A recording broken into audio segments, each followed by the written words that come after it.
การเคลื่อนไหวเวียกงานของเจ้าหน้าที่ป้องกันความสงบแขวงขมวนได้นำตัวผู้ถูกหาจำนวน 13 คนไปโทษกรรมเหตุการณ์คืนในคดีร่วมกันปุ้นทรัพย์สายไฟท้องแดงในค่ำวันที่ 6 ธันวาคม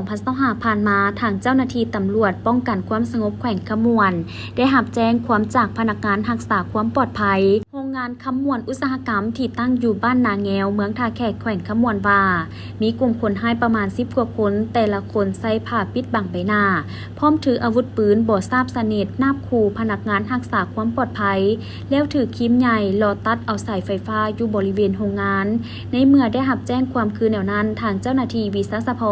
จึงได้ลงเก็บกำข้อมูลหลักฐานต่างๆอยู่ในสถานที่เกิดเหตุพร้อมทั้งกวดกาเบิ่งกล้องวงจรปิดอยู่ตามสายทางและตามเฮือนของประชาชนที่อยู่ตามแคมทางแล้วขึ้นบัญชีเป้าหมายมาฮอดวันที่ 13 ธันวาคม 2025 จึงสามารถกักตัวเป้าหมายสงสัยได้1 คนชื่อเท่าคำดีอายุ 33 ปีอยู่บ้านปากซองเมืองมหาไซ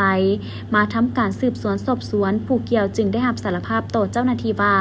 ได้ลงมือปุ้นเอาสายไฟฟ้าพร้อมกับกลุ่มแก๊งผักพวกอยู่โรงงานขมวนอุตสาหกรรมโทเทผ่านการสืบสวนสอบสวนขยายผลของเจ้าหน้าที่สามารถกักตัวพวกร่วมขบวนการได้อีก9 คนมาทำการสืบสวนสอบสวนพวกเกี่ยวได้รับสารภาพว่าได้ร่วมกันลงมือก่อเหตุปุ้นทรัพย์สายไฟแท้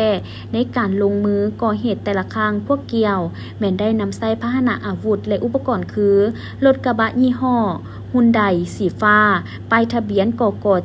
3174ขมวนซึ่งเป็นรถของเท้าคำดีปืนแก็บจำนวน2 กระบอกปืนล้ม1 กระบอกครีมเล็กตัดสายไฟฟ้า2 อันมีดคัตเตอร์2 อันผ้า1 ดวงมีดปลายแหลม3 ดวงไม้ค้อนกลมยาวประมาณ80 ซนคนละอัน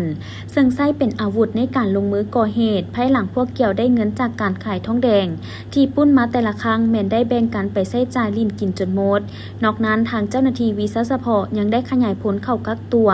เท่าเหวียนหายเกืองอายุ38 ปีสัญชาติเวียดนามผักเซาอยู่บ้านเราเมืองมหาไซแขวงขมวนในข้อหาการซุกเสื่องการซื้อขายทรัพย์อย่างผิดกฎหมายสายไฟฟ้าตื่มอีกปัจจุบันเจ้าหน้าที่พร้อมสรุปสำนวนคดีส่งอัยการฟ้อง